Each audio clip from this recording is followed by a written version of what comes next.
بھائی قربانی سے متعلق کچھ مسائل سن لیں. پہلی بات، بھینس کی قربانی واجب ہے، اس پر میں بیان میں آج ڈیٹیل میں بتا چکا ہوں، ٹھیک ہے نا. نمبر 2، گھر کے سربراہ کی طرف سے ہے، سب کی طرف سے ہوگی یا نہیں ہوگی، یہ مسئلہ بھی مدلل بیان کر چکا ہوں. تیسری بات، بھینس کی قربانی بھی آج کل ایک اختلافی مسئلہ ہے. بھینس کی قربانی پر اجماع رہا ہے، اب اختلاف ہو گیا اس میں.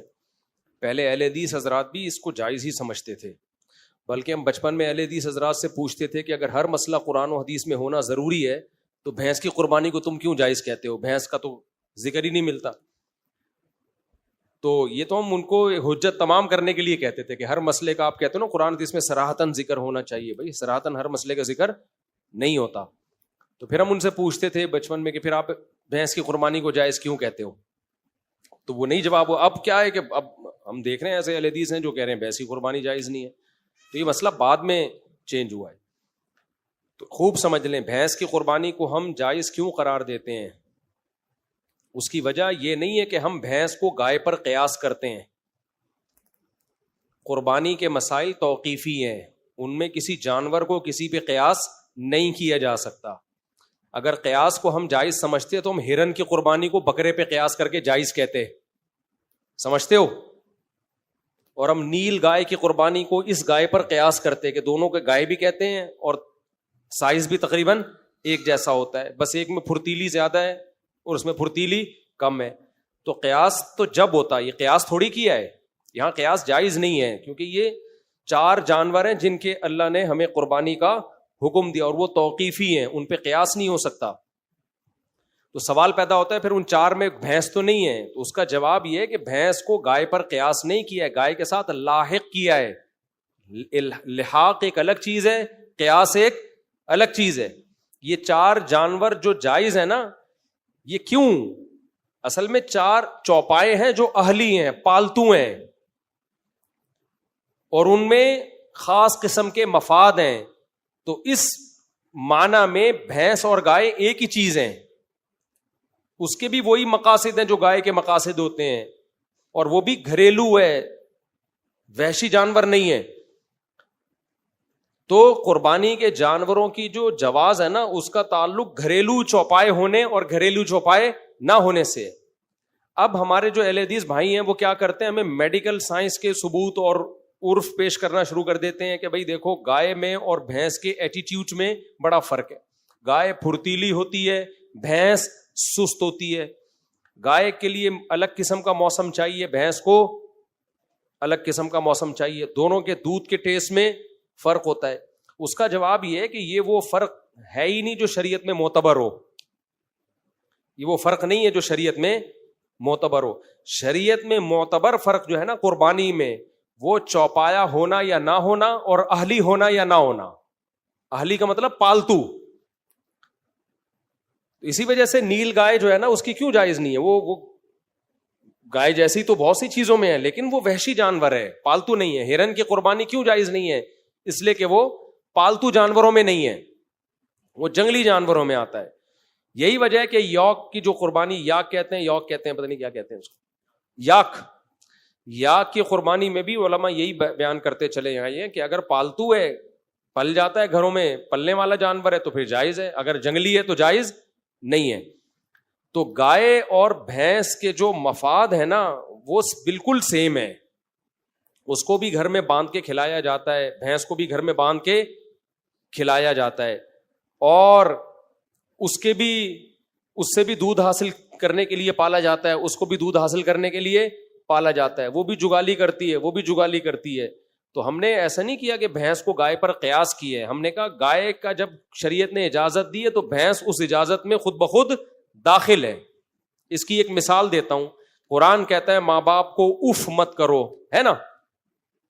اب کوئی کہ گالیاں دینا جائز ہے، اور گالیوں کو میں قیاس کر رہا ہوں اف پر.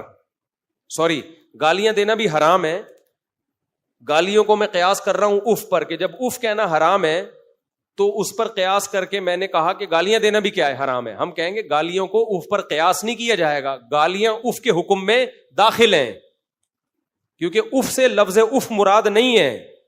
اف کا مطلب ہے تکلیف دینا. تو تکلیف میں گالیاں تو بطریق اولا داخل ہوں گے کہ نہیں ہوں گی؟ تو جب اسلام نے کہا نا یہ 4 جانور ہیں، تو یہ 4 جانور نہیں ہیں، ان جانوروں میں کچھ چیزیں قدرے مشترک ہیں، تو جو بھی ہوگی اس میں وہ یہی 4 میں ہی داخل ہوگا. وہ سمجھتے ہو؟ چاہے طور طریقوں میں فرق کی کیوں نہ ہو. اگر طور طریقوں میں فرق سے حکم تبدیل ہونا ہوتا تو پھر گایوں میں بڑا فرق ہوتا ہے. عرب میں جو گائے حلال تھی وہ پنجاب کی گائے ویسی ہے ہی نہیں بھائی. عربوں میں جب قرآن نازل ہوا، گائے ذبح کرنے کا حکم دیا، تو کون سی گائے تھی؟ وہ تو سعودی عرب کی گائے تھی نا، مکہ مدینہ کی گائے تھی. اس کو الگ موسم چاہیے، پنجاب کی گائے کو الگ موسم چاہیے، آسٹریلیا کی گائے کو الگ موسم چاہیے. سب کے دودھوں میں بڑا فرق ہے، سب کے لائف اسٹائل میں بہت فرق ہے. آسٹریلیا کی گائے عرب کی گرمی برداشت ہی نہیں کر سکتی ہے. ہماری بھینس تو برداشت کر لے گی لیکن آسٹریلیا کی گائے برداشت نہیں کر پائے گی. آسٹریلیا کی گائے میں دودھ زیادہ ہے، گائے کم ہے، اور ہماری گائے میں گائے زیادہ ہے، دودھ کم ہے. تو اتنے سارے اگر فرق کی وجہ سے حکم تبدیل ہوتا تو پھر تو بہت سارے فرق، خود گایوں میں بہت فرق ہے. آپ گلگت کی گائے کو دیکھو، اتنی سی ہوتی ہے، جتنا مرضی کھلا دو اس سے زیادہ قد نہیں بڑھے گا، جتنا مرضی کھلا لو. اور وہ پہاڑوں پہ چڑھ کے نا ان کے مسل بہت مضبوط ہو جاتے ہیں. یہ والی گائے یہ اسپیڈ بریکر پہ نہیں کراس کر سکتی، یہ پہاڑ پہ کہاں سے چڑھے گی؟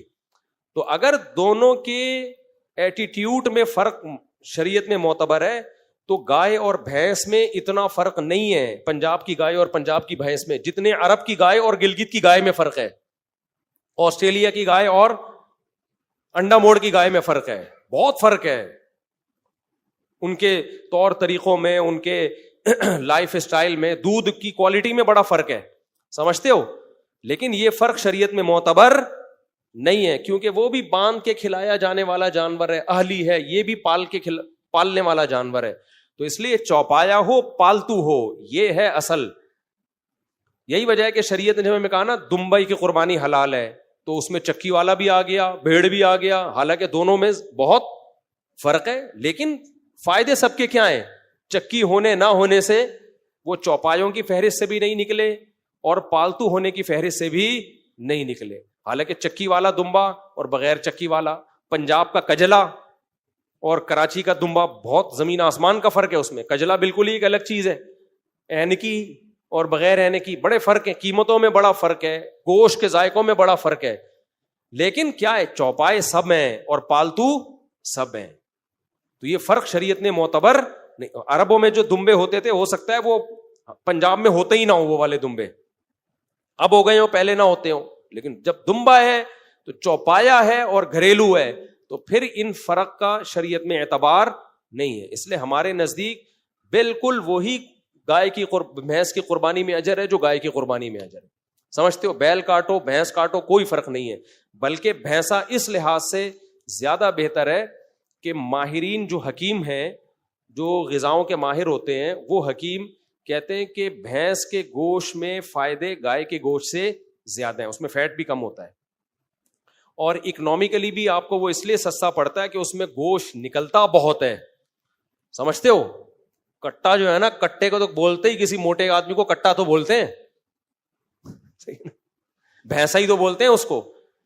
تو اس میں گوشت بھی زیادہ ہے، اس کے گوشت میں بادی پن بھی کم ہے. جو ماہر حکیم ہے وہ بولتے ہیں گائے دودھ کا پیو، گوشت بھینس کا کھاؤ. اب اگر کہیں بھینس کے گوشت صحیح نہیں ہے تو وہ بڈی بھینسیں جو ایکسپائر ہو چکی ہوتی ہیں ان کو ذبح کر رہے ہوتے ہیں. لیکن اگر کٹے کو آپ ذبح کرو نا تو کٹے کا گوشت مطلب بولے کٹا ہی ہوتا ہے بھائی. البتہ ہمارے ہاں کٹا اس لیے قربان نہیں کیا جاتا بھینسا کہ وہ ہوتا کم بخت اتنا طاقتور ہے اور اتنے مسلز ہوتے ہیں اس میں گوشت سے بھرے ہوئے کہ قصائی گرانے کے چکر میں 2-4 قصائی خود گر جاتے ہیں. یعنی قصائی اس کٹے کو گرائے اس سے پہلے کٹے کا خطرہ ہوتا ہے کہ اس کی گردن اتنی، ہمارے ایک دوست لے کر آ گئے تھے 2 سال پہلے، وہ گردن ہی کنٹرول میں نہیں آ رہی کسی کی، اتنی بڑی گردن ہے اس کی، وہ ہلی وہ جگہ سے ہی نہیں کوئی ہلا پا رہا. تو اس لیے بھی لوگ ڈرتے ہیں. تو اس صورت میں شریعت کا مسئلہ یہ ہے کہ اگر جانور گرانا آپ کے لیے بہت مشکل ہو رہا ہے اور اس میں ڈر ہے کہ لوگوں کو نقصان نہ پہنچائے. آپ دیکھو نا ویڈیوز آ رہی ہوتی ہیں، گائے یہاں سے بھاگی تگڑ 5-6 بچوں کو پیلتی ہوئی نکل گئی، بیل بھاگا بے قابو ہو کے. قربانی میں ایسا ہوتا ہے. ہمارے ایک دوست نے بتایا کہ ہم ایک بیل لے کر آئے، اتنا تگڑا بیل تھا وہ کسی کو قریب نہیں آنے دے رہا تھا. بس جو قریب آیا اٹھا کے کک مارتا تھا نا. تو کہہ رہے ہیں بڑا ایکسپرٹ کسائی لے کر آئے, کسائی شو بھی بہت مارتے ہیں آج کل نا. کہہ رہے ہم نے ان کو بولا کہ بھائی یہ بہت خطرناک بیل ہے, اس کو ذرا احتیاط. اس نے کہا ابے جا, ہم بڑے بڑے بیلوں کو ہم نے گرایا, یہ کس کھیت کی مولی ہے. تو وہ مجھے کہنے لگے میں نے اس کو بہت سمجھایا یار تھوڑا احتیاط سے قریب. اس نے کہا ابے جا. کہہ رہے یہ بات ہو رہی ہے, میں نے دیکھا کسائی نظر نہیں آ رہا, بیل کے قریب گیا نا رسا وسا کھولنے ذبح کرنے کے لیے. کہہ رہے میں نے کہا پتہ نہیں کیا, دیکھا وہ ادھر پڑا ہوا ہے.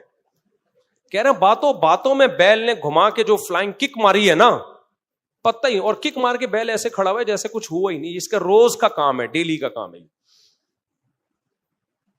کہہ رہے میں دیکھ رہا ہوں وہ قصائی وہاں پڑا ہوا ہے.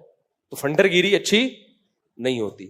تو ایسا کوئی ڈینجرس قسم کا خطرناک قسم کا بیل ہو تو پہلا کام یہ کر سکتے ہیں, بجائے تماشا محلے میں بنانے کے نا, وہ بھاگ رہا ہے, رسے توڑ رہا ہے, 5-6 بندوں کو اٹھا کے پٹک رہا ہے, تو ایسے موقع پہ بہتر یہ ہے کہ 2 دھاری چھری لے کے نا اس کی گردن پہ کھڑے کھڑے ہی اس کو مار دیں گردن. سمجھتے ہو 2 دھاری چھری کیا ہوتی ہے, آرام سے گھس جاتی ہے وہ.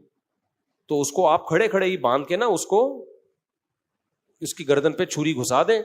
اس سے جب بلیڈنگ ہوگی بہت زیادہ تو نیچے گرے گا, پھر پراپر ذبح کر دیں اس کو. یہ سب سے بہتر طریقہ ہے.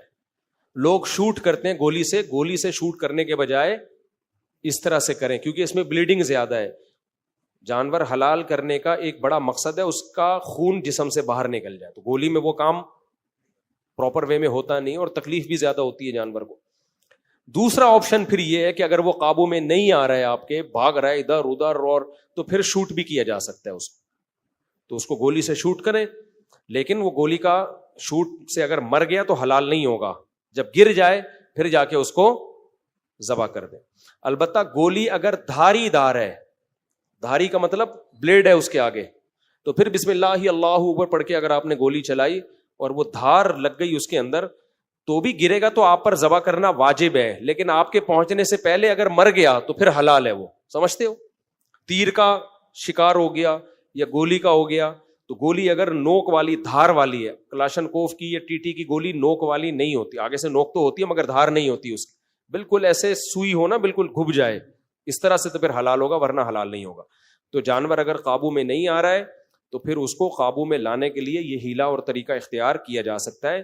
لوگ کہتے ہیں ظلم ہوگا جانور کے اوپر. او بھائی, وہ جو ظلم کر رہا ہے آپ کے اوپر, آپ اس کو قربان کرنے کے لیے لائے تھے اور اس نے گلی محلے کے 5-6 بچے قربان کر دیے. یہ کون سا کوئی ٹانگ لے کے بیٹھا ہوا ہے, کوئی گھٹنا لے کے بیٹھا ہوا ہے. بقرعید میں یہی رپورٹیں آ رہی ہوتی ہیں, پھر یوٹیوب پہ اتنی ویڈیوز آئی ہوئی ہوتی ہیں.